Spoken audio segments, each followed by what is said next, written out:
संख्यया व्यया सन्ना दूराधिक संख्या संख्येये। यह सूत्र भी बहुब्रीहि समास करता है। बहुब्रीहि समास के प्रधान सूत्रों में यह भी एक सूत्र है और विवेचन की दृष्टि से यह सूत्र महत्वपूर्ण है। इस सूत्र के अर्थ को समझने से पहले कुछ बातों को समझ लेना चाहिए। सबसे पहली बात तो यह है कि संख्यावाचक शब्द के साथ विभिन्न शब्दों का अव्यय, आसन्न, अदूर, अधिक इत्यादि शब्दों का यह सूत्र समास करेगा, किंतु वह संख्यावाचक शब्द भी संख्येय अर्थ का वाचक होना चाहिए। संख्येय क्या हुआ? तो संख्यया परिच्छेद्यम संख्येयम, संख्या के द्वारा जो परिच्छेद्य है उसको संख्येय कहा जाता है। मूल बात यहाँ यह है कि जो संख्यावाचक शब्द हैं, एक, द्वि, त्रि इत्यादि 100 संख्या तक, वह कुछ शब्द तो ऐसे हैं जो केवल संख्यावाचक हैं, कुछ ऐसे हैं जो संख्या और संख्येय दोनों के वाचक हैं। आदशतः संख्याः संख्येये, आदशतः अर्थात 19 तक की जो संख्याएं होती हैं, 1 से लेकर के 19 तक के जो संख्यावाचक शब्द हैं वह संख्येये, वह हमेशा संख्येय परक होते हैं। एक कहने से एक व्यक्ति का बोध होगा, 2 कहने से 2 व्यक्तियों का बोध होगा, 3 कहने से 3 व्यक्तियों का बोध होगा। तो आदशतः संख्याः संख्येये, 9-10 अर्थात 19 तक की जो संख्याएं होती हैं वह हमेशा संख्येय परक होती हैं और विशेष्य के अनुसार इनके लिंग का निर्धारण किया जाता है। 10 से लेकर के आगे की संख्याएं नित्य बहुवचनांत हैं, इनका भी लिंग निर्धारण विशेष्य के अनुसार ही होता है।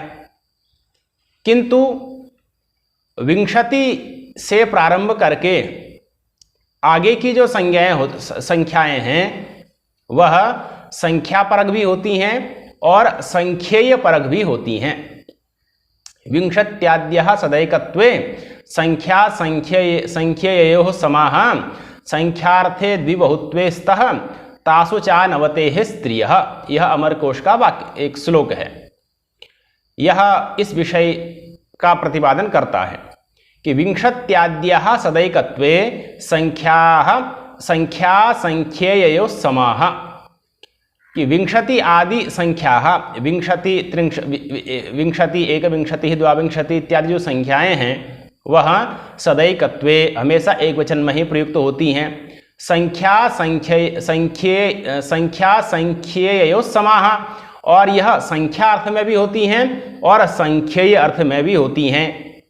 तो 20 से आगे की जो संज्ञाएं हैं, संख्यावाचक शब्द हैं, 20, 21 इत्यादि, यह सब संख्या अर्थ को भी बताते हैं और संख्येय अर्थ को भी बताते हैं। संख्यार्थे द्विबहुत्वे स्तः। अब जब 20 इत्यादि संख्यावाचक शब्द जब संख्यावाचक होंगे, चूंकि इनके दोनों अर्थ होते हैं, संख्या अर्थ भी होता है और संख्येय अर्थ भी होता है, तो जब ये संख्येय वाचक होंगे तब तो इनमें हमेशा एक वचन रहेगा। किंतु जब ये संख्यावाचक हो जाएंगे, 20 इत्यादि शब्द जब संख्यावाचक होंगे तब द्विबहुत्वे स्तः, तब तो इनमें एक वचन भी होगा, द्विवचन भी होगा और बहुवचन भी होगा। और आगे कहते हैं तासु च आनवतेः स्त्रियः, और 90 से पहले तक की जो संख्याएं हैं वह सब स्त्रीलिंग में ही होती हैं। इसलिए 20, 21, 23, 24, 50, 55, 60, 70 ये सब स्त्रीलिंग के हैं। तो 20 इत्यादि जो संख्यावाचक शब्द हैं जब वह संख्येय अर्थ में होंगे तब वह एक वचन में ही प्रयुक्त होंगे। जैसे 20 ब्राह्मणाः, 20 ब्राह्मणाः, यहाँ पर जो 20 शब्द है वो ब्राह्मण का वाचक है, संख्येय का वाचक है, ब्राह्मण व्यक्ति का वाचक है, इसलिए हमेशा एक वचन में ही रहेगा। ब्राह्मणा में भले बहुवचन आ जाए, 20 ब्राह्मणाः ऐसा ही प्रयोग होगा। और यही 20 शब्द जब संख्या परक हो जाएगा तो फिर इसमें एक वचन, द्विवचन, बहुवचन तीनों हो जाएंगे। जैसे ब्राह्मणानाम विंशतिः, यहाँ पर विंशतिः एक वचन हुआ। ब्राह्मणानाम द्वे विंशति, यहाँ पर द्विवचन हो गया। ब्राह्मणानाम द्वे विंशति, विंशतिः विंशति द्विवचन हो गया। इसका तात्पर्य क्या हुआ? इसका तात्पर्य हुआ ब्राह्मणों की 2 संख्या, अर्थात 40 ब्राह्मण, 44 ब्राह्मणाः, ये इसका तात्पर्य हो जाएगा। और जब बहुत्वर्थ में आएगा, जब संख्या बहुत्व का बोधक होगी तो फिर उसमें बहुवचन भी होगा। जैसे ब्राह्मणानाम तिस्रः विंशतयः, यह प्रयोग है, ब्राह्मणानाम तिस्रः विंशतयः। यहाँ पर जो तिस्रः विंशतयः में विंशति शब्द है वो बहुत्वर्थ का बोधक है, इसलिए ब्राह्मणानाम तिस्रः विंशतयः का अर्थ का तात्पर्य हो जाएगा षष्ठी ब्राह्मणाः, 60 ब्राह्मणों का 20 ब्राह्मणों का 3, इस प्रकार से अर्थ हुआ। ब्राह्मणों की 3 विंशति, ब्राह्मणों के 3 20, अर्थात 60 ब्राह्मण। तो ब्राह्मणानाम विंशतिः, ब्राह्मणानाम द्वे विंशति, ब्राह्मणानाम तिस्रः विंशतयः। यहाँ पर सर्वत्र विंशति शब्द संख्यावाचक है, संख्येय परक है, संख्या परक है, इसीलिए यहाँ पर एक वचन, द्विवचन, बहुवचन हो गया। किंतु विंशति ही ब्राह्मणाः, यहाँ पर ब्राह्मण का वाचक है, संख्येय परक है, इसलिए एक वचन हुआ।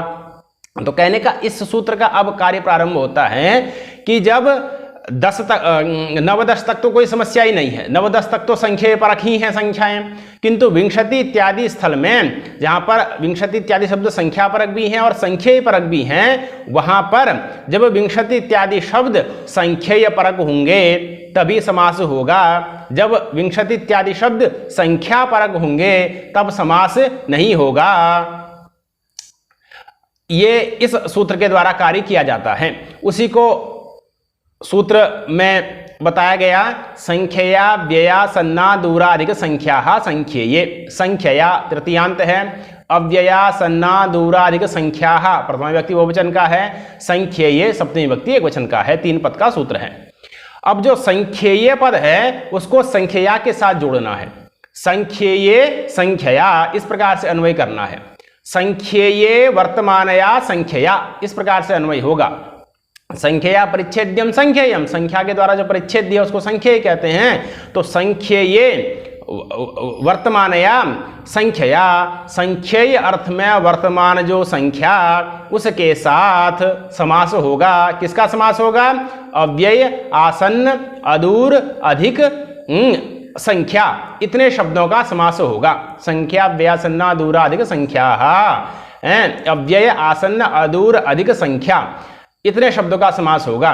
तो संख्येय अर्थ में विद्यमान जो संख्यावाचक शब्द उसके साथ अव्यय का समास होता है। संख्येय अर्थ में विद्यमान जो संख्यावाचक शब्द उसके साथ अव्यय, आसन्न, अव्यय के बाद आसन्न शब्द है, आसन्न शब्द का समास होता है। संख्येय अर्थ में विद्यमान जो संख्यावाचक शब्द उसके साथ अव्यय, आसन्न, अदूर, अदूर शब्द का समास हो जाता है। इसी प्रकार से संख्येय अर्थ में विद्यमान जो संख्यावाचक शब्द उसके साथ अधिक शब्द का समास हो जाता है। इसी प्रकार से संख्येय अर्थ में विद्यमान जो संख्यावाचक शब्द उसके साथ संख्यावाचक शब्द का भी समास होता है। इनके एक एक करके उदाहरण आगे सूत्र में दिए जाएंगे। संख्या, व्यासन्ना, दूराधिक संख्या, संख्येय सूत्र में तो केवल एक उदाहरण है अव्यय का, बाकी के अन्य उदाहरण त्रिविंशतिर्डिति इस सूत्र में आते हैं, क्योंकि उसमें अन्य उदाहरणों में त्रिविंशतिर्डिति का भी कार्य सूत्र से भी कार्य होता है। तो यह हुई इसकी मूल बात। अब इस सूत्र इस सूत्र के द्वारा जो समास किया जाता है उसमें अन्य पदार्थ की प्रधानता नहीं होती, इसलिए अन्य पदार्थ का अन्वय भी इसमें नहीं है। और समानाधिकरण भी यहाँ पर दोनों पद नहीं होते, दोनों प्रथमांत हो, ऐसी बात भी यहाँ पर नहीं होती, इसलिए समानाधिकरण का भी अधिकार नहीं है। इसलिए अनेक अन्य पदार्थ सूत्र के द्वारा समास की प्राप्ति नहीं थी। विशेष विधान करने के लिए इस सूत्र का प्रारंभ किया गया है। संख्या, व्यया, सन्ना, दूरा, अधिक संख्या संख्येये। यह सूत्र का मूल विवेचन हुआ। अब इस सूत्र का उदाहरण आगे उसी को मूल में वृत्ति में आचार्य दीक्षित जी ने लिखा, संख्येयार्थया संख्यया अव्ययादयः समस्यन्ते स बहुव्रीहि। संख्येयार्थया संख्यया, संख्येय अर्थ में विद्यमान जो संख्या उसके साथ अव्ययादयः समस्यन्ते, अव्यय और आदि से आसन्न, अदूर, अधिक और संख्या इन शब्दों को ले लेना है। इनका समास होता है सबहुव्रीहि और उसकी बहुव्रीहि संज्ञा होती है। यह सूत्र की वृत्ति मूल में आचार्य दीक्षित जी ने लिखी है। अब उसी को आगे सबसे पहला उदाहरण है अव्यय का। अव्यय जो होगा उसका संख्येय अर्थ में विद्यमान जो संख्या उसके साथ समास होगा, उसका उदाहरण है उपदशाः। उपदशाः यह उदाहरण है और इसका लौकिक विग्रह क्या बनेगा? तो दशानाम समीपे ये संति, दशानाम समीपे ये संति ते उपदशाः, तो दशानाम समीपे ये संति इत्यादि लौकिक विग्रह हो जाएगा। और दशन आम उप यह इसका अलौकिक विग्रह बनेगा। यहाँ पर जो उपशब्द हैं वह समीपवर्ती अर्थ में विद्यमान है। उपशब्द समीप अर्थ में भी होता है और उपशब्द समीपवर्ती अर्थ में भी होता है। जब उपशब्द समीप अर्थ में होगा तब तो उसका अव्यय भाव समास ही होगा, उपकृष्णम की तरह, कृष्णस्य समीपम उपकृष्णम, वहां पर उपशब्द समीप अर्थ में विद्यमान है। किंतु उपदशाः यहाँ पर उपशब्द समीपवर्ती अर्थ में विद्यमान है, समीप में होने वाला इस अर्थ में विद्यमान है, इसलिए यहाँ पर बहुब्रीहि समास होता है इस सूत्र के द्वारा। अव्यय भाव समास यहाँ पर नहीं होता क्योंकि अव्यय भाव समास तो उपशब्द के समीपार्थक होने पर ही होता है। तो दशानाम समीपे ये संति, इस प्रकार से लौकिक विग्रह दशन आम उप, इस प्रकार से अलौकिक विग्रह करके दश शब्द चूंकि आदशतः संख्या संख्येय, तो यहाँ तो 10 शब्द संख्येय परक स्वाभाविक रूप से विद्यमान ही है क्योंकि 9-10 तक तो संख्यावाचक शब्द संख्येय परक होते ही हैं और उपशब्द भी 10 के समीपवर्ती अर्थ में विद्यमान है, इसीलिए उप यह अव्यय भी है। अव्यय होने से संख्येयवाचक जो शब्द 10 उसके साथ उसका संख्या व्यासन्ना दूराधिक संख्या संख्येय इस सूत्र के द्वारा समास हो जाता है। तो दशन आम उप ऐसी स्थिति में समास हो गया, समास सत्ता प्रातिपदिक संज्ञा शुभलोक होकर के दशन उप इस प्रकार की रूप स्थिति बन जाती है। अब उप की प्रथमा निर्दिष्टम समास उपसर्जन से उपसर्ज संज्ञा होकर के उसका पूर्ण प्रयोग हो जाएगा क्योंकि संख्येयं अव्यया सन्ना दूराधिक संख्या यही प्रथमांत है, प्रथमा निर्दिष्ट अव्यय आसन्न अदूर अधिक संख्या यही है, तो इन्हीं का पूर्व प्रयोग होगा। तो उपदशन ऐसी स्थिति बन गई है, उपदशन। अब ऐसी स्थिति में बहुब्रीहौ संख्ये डज बहुगुणात् इस सूत्र के द्वारा समासांत डच प्रत्यय कर दीजिए। उपदशन डच, डच का अनुबंध लोप होकर के अकार बचेगा। उपदशन और डित्तु सामर्थ्यात् अवश्यापि टेर लोपः इस सूत्र के से अथवा नस्तद्धिते यह सूत्र है, डच में अकार बचेगा, भ संज्ञा हो जाएगी चिवम से नस्तद्धिते सूत्र के द्वारा उपदशन की टी अन का लोप हो जाएगा। तो उपदश और अतो गुण से पररूप कर दीजिए स्वर्ण दीर्घ का बाद करके। उपदशा बहुवचन में उपदश एकदश विकृत न्याय ने प्रातिपदिक संज्ञा इत्यादि होकर के बहुवचन में उपदशाः इस प्रकार का रूप निष्पन्न हो जाता है। तो दशानाम समीपे ये संति ते उपदशाः इस प्रकार का रूप निष्पन्न हो जाता है। इसी को मूल वृत्ति में लिखा है बहुब्रीहौ संख्येय डज बहुगणात् इति वक्ष्यमाणो डच बहुब्रीहौ संख्येय डज बहुगणात् इस सूत्र के द्वारा डच प्रत्यय होकर समासांत डच प्रत्यय होकर के उपदशाः इस रूप की निष्पत्ति हो जाती है। तो इस सूत्र में अर्थात संख्या व्यया सन्ना दूराधिक संख्या संख्येय इस सूत्र में इस सूत्र का प्रथम उदाहरण हुआ उपदशाः। इसके बाद जो अग्रिम शब्द बचते हैं उप अव्यय आसन्न, आसन्न शब्द है। आसन्न शब्द के बाद अव्यय आसन्न अदूर अधिक संख्या इतने शब्द हैं। इन सब का उदाहरण तिविंशतिर्डिति इस सूत्र में दिया जाता है। तिविंशतिर्डिति यह सूत्र ती विंशति शब्द का जो ती है, विंशति शब्द का जो ती है उस ती का लोप कर उस ती का लोप करता है। विंशति शब्द का जो ती उस ती का लोप यह सूत्र करता है। तो ती विंशतिर्डिति सूत्र में 3 पद हैं। ती यह लुप्त षष्ठीक है, ती का मतलब तेहे से समझना है, ती को स्थानीय बनाना है। तो विंशति शब्द का जो ती उस ती का लोप यह सूत्र करेगा है। और डित प्रत्यय के परम होने पर डित प्रत्यय वही है डच बहुब्रीहौ संख्येय डज बहुगुणात् सूत्र से जो डच प्रत्यय हो रहा है वही डित प्रत्यय है। उस डित प्रत्यय के परम होने पर विंशति शब्द का जो ती है उस ती का यह सूत्र लोप कर देगा। तो विंशति विंश इस रूप में प्राप्त होगा और उसके बाद डच का अ आएगा, अतो गुण से पररूप कर देना है। तो विंश दोबारा से ऐसी स्थिति बन जाएगी। तो उसी को अग्रिम उदाहरण में और स्पष्ट रूप से समझ सकते हैं। अग्रिम उदाहरण है आसन्न विंशाः। उसी को मूल में ति विंशतिर डिति इस सूत्र की वृत्ति में आचार्य दीक्षित जी ने लिखा है विंशतेर्भस्य ति शब्दस्य लोपः स्यात् डिति परे। विंशतेर्भस्य ति शब्दस्य लोपः स्यात् डिति कि विंशतेर्भस्य, क्योंकि डित प्रत्यय परम होगा डच, डच का आकार बचेगा, आकार के परम होने पर विंशति की भौसंज्ञा हो ही जानी है ये जब हम सूत्र के द्वारा। तो भौसंज्ञा होने से विंशति शब्द आपका भौसंज्ञक होगा। तो विंशतेर्भस्य ति शब्दस्य और विंशति का ति है उसका लोप स्यात्, उसका लोप हो जाएगा डिति परे, डित प्रत्यय के परम होने पर। डित प्रत्यय कौन है? तो बहुब्रीहौ संख्ये रज बहुगुणात् सूत्र से होने वाला जो डच वही डित प्रत्यय है, उसके परम होने पर विंशति के ति का लोप हो जाएगा। उदाहरण देते हैं आसन्न विंशाः। विंशतेः आसन्नाः, उसी का अर्थ आगे लिख भी रहे हैं विंशतेर आसन्ना इत्यर्थः। विंशति शब्द के समीप में ये कौन होगा? जिस प्रकार से उपदशा का मतलब है 10 संख्या के समीप में, 10 संख्या के समीप में कौन संख्या होगी? या तो 9 संख्या होगी या 11 संख्या होगी। इसलिए उपदशा का मतलब आचार्य दीक्षित जी ने स्वयं ही लिखा है नव एकादश वा इत्यर्थः। उपदशा का मतलब है या 9 या फिर 11। इसी प्रकार से आसन्न विंशाः, आसन्न विंशाः का मतलब क्या होगा? उसका अर्थ क्या होगा? तो विंशतेः आसन्ना इत्यर्थः। विंशति शब्द के समीप में या वो 19 होगी या वो 21 होगी। तो आसन्न विंशाः का मतलब होगा या तो 19 या फिर 21। विंशति शब्द के समीप में जो संख्या होगी उसको कहेंगे आसन्न विंशाः। तो विंशतेः आसन्नाः इस प्रकार से लौकिक विग्रह कर देना है। विंशति ngस आसन्न जस, इस प्रकार से लौकिक विग्रह करके संख्या व्यासन्ना दूराधिक संख्या संख्येय सूत्र के द्वारा संख्येय अर्थ में विद्यमान जो विंशति शब्द संख्या उसके साथ आसन्न इसका समास हो जाएगा।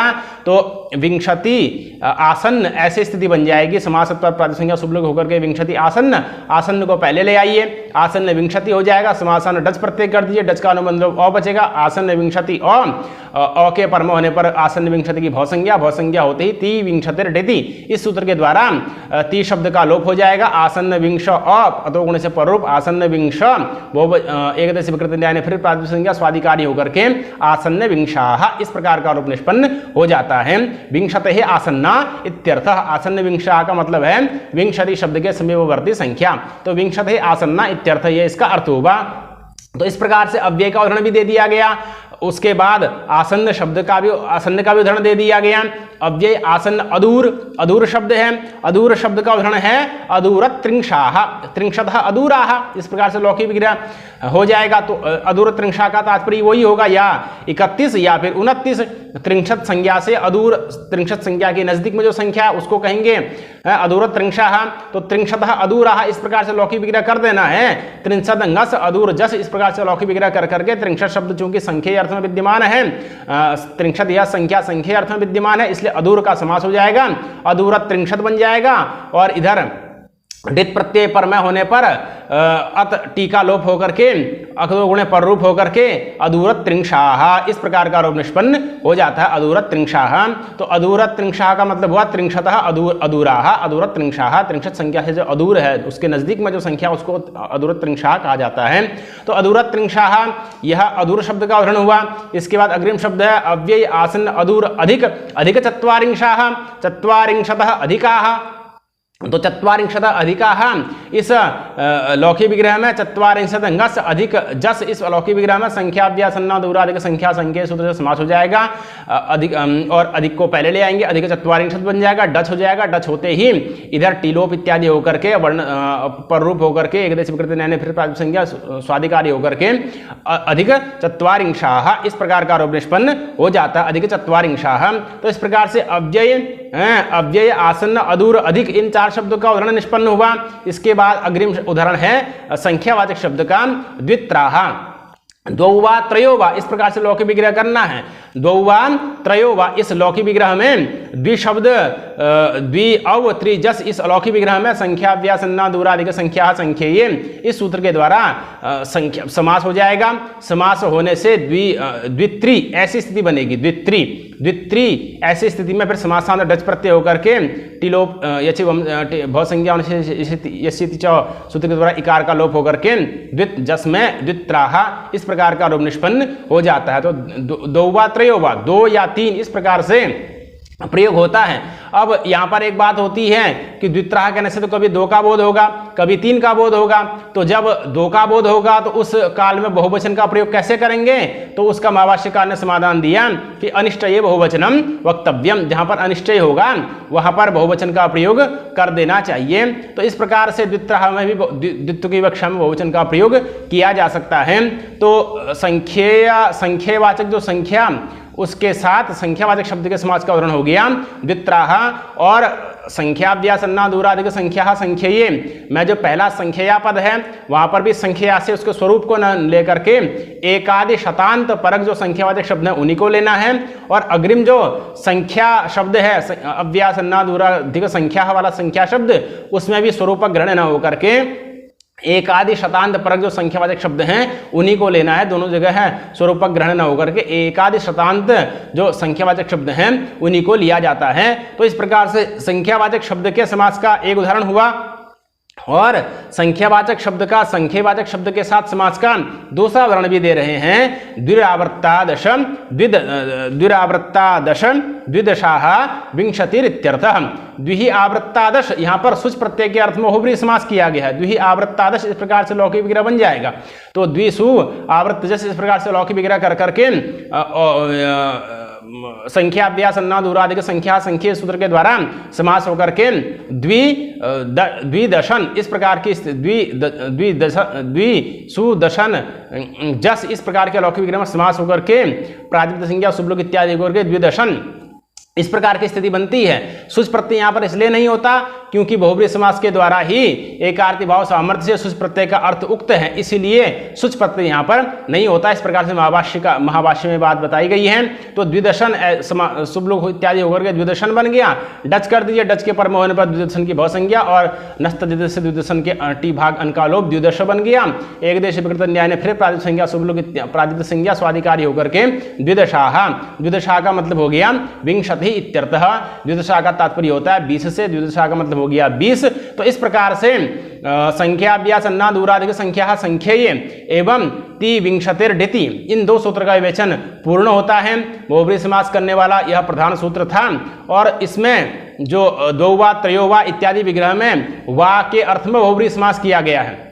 वा के अर्थ में बहुब्रीहि समास है और वा का अर्थ वहां पर विकल्प नहीं है। वा का अर्थ अगर विकल्प लेंगे तो एक पक्ष में द्विवचन की भी आपत्ति होने लगेगी, इसलिए वा का अर्थ विकल्प न होकर के वा का अर्थ वहां पर संशय लिया जाता है। संशय से तात्पर्य होता है, संशय का मतलब है अनियत संख्या वमर्श, जहां पर कोई संख्या नियत न हो, संख्या के बारे में संशय हो, इस अर्थ में विद्यमान है वा शब्द और उसी वा के अर्थ में समास हो रहा है। तो दो वा त्रयो वा इत्यादि विग्रह कर करके द्वित्राह इत्यादि की साधुता की जाती है। और अनिश्चय बहुवचन वक्तव्यम से दो की विवक्षा में भी बहुत्व का प्रयोग कर दिया जाता है। तो इस प्रकार से इस सूत्र का मूलभूत विवेचन पूर्ण होता है। अग्रिम सूत्र है दिङ् नामान्यन्तराले, यह भी बहुब्रीहि समास विधान करने वाला सूत्र है, जिसका विवेचन अग्रिम पाठ में किया जाएगा।